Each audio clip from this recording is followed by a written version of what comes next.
My name is Bryan Brooks, and I am the senior pastor at Franklin First United Methodist Church. I grew up in Griffin, Georgia, just about an hour south of Atlanta or an hour north of Macon. My family's been there for several generations, at least 3 or 4 on one side. Dad was a banker. I worked for the same bank for 45 years. Mom had various jobs, from a homemaker to working at our church's preschool, First UMC in Griffin. We were there every week. Dad sang in the choir, still has a lovely voice. Like I said, Mom worked in the office there, both the preschool and the church office.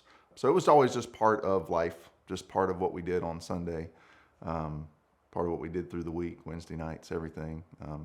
Our family's life, to a large degree, was centered around that church. It really shaped how I saw the world, how I made connections with other people.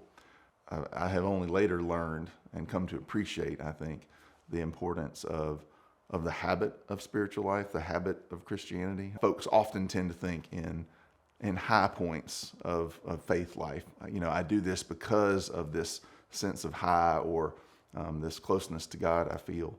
But the sort of truth I learned in retrospect, and I can see it looking back over my time growing up, was that there was an important rhythm to that life, particularly, and not just spirituality generally, but what it meant to be part of a Christian community that just got together week after week. I got to know those folks. I got to know about God through those folks. So it really was a backbone of my growing up years. There's never been a time in my life where I wasn't in the church. If I had a conversion moment, and I couldn't even put a date on it, it was the moment when I realized, there are things I can't figure out myself. I really do need God to do this for me. But that's not how we are wired. Which is why I say it has to be a moment of conversion. There has to be a time where I surrender to my need for God, when I really do have to say, all right, Jesus, I can't figure this out. You were right. I need you to take the lead here. It's very interesting as a preacher that I often discover that the first person I'm preaching to is me. It's like, I need this most of all. Anytime I say, you need to do this, I almost always say, and I do too, or we're in this together kind of thing.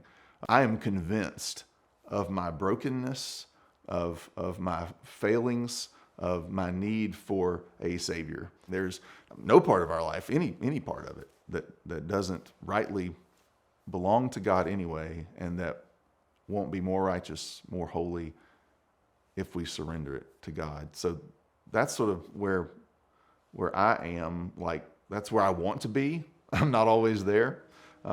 That's where I want to be as a pastor, as a person. I want to be constantly surrendering all that to God.